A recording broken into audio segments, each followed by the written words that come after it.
Pat, you have three guys that are 1,000-yard receivers. You had that in Orlando last year, so that seems to be something that fits with your philosophy. Yeah, it just kind of works out that way, Ken. We just put different guys in motion and put different, bodies in different situations to try and balance that out.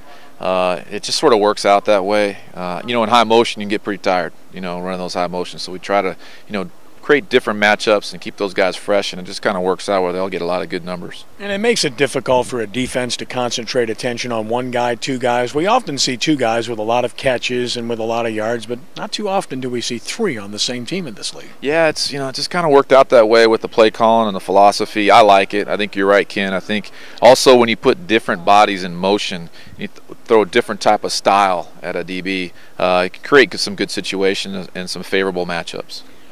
In terms of your three guys, your three main guys, they all bring something different to the table. Corey's a juke guy, Mr. Wiggles, right? You got Josh, who despite his age is very fast, and you got LJ, who's athletic and big and can go up and get the ball and create mismatches. So they bring different things to the table. Yeah, there's a method to the madness there, Ken. You're right. You try to have three different types of bodies to create those kind of matchups you want, and you described it. I mean, LJ is a powerful, big guy. Q is a really good double move guy, and Josh just flat out can run. And really gets on defensive backs' toes quickly, and so for the quarterback, it takes time to understand those different tendencies of your guys. But Kurt's done a good job of figuring that out. And then, of course, you have a youngster in Courtney who's learning the game clearly, but has some athletic ability. He sure is something to look at. Yeah, Courtney's similar to LJ, but he's a different body type too. He's taller, he's heavy like LJ.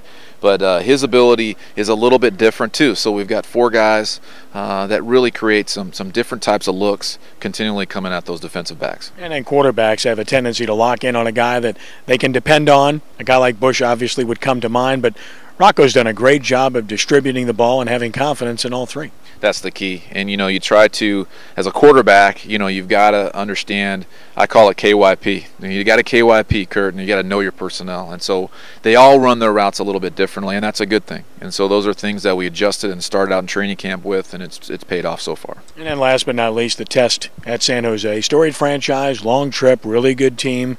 Everybody thinks they're going to win, but you obviously feel differently. Well, it's exciting. A lot of our guys don't know about all that history, and I think that's good.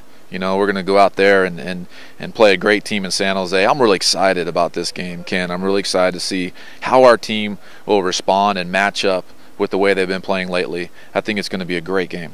Yeah, because you've played Western teams. They're obviously the chalk by and large in this league. You've played well against San Antonio, couldn't beat them. Great win at Utah. Arizona really tough, and obviously that side is a tougher side, so I guess that's the last proving ground to find out about your team. I think it is. Each week it seems like we have to prove ourselves no matter who we play, Ken, and our guys are proud of what they've accomplished to this point, but we still have a lot of work to do. We've got 3 games left, and this is a great test to see where we really measure up at this point in the season.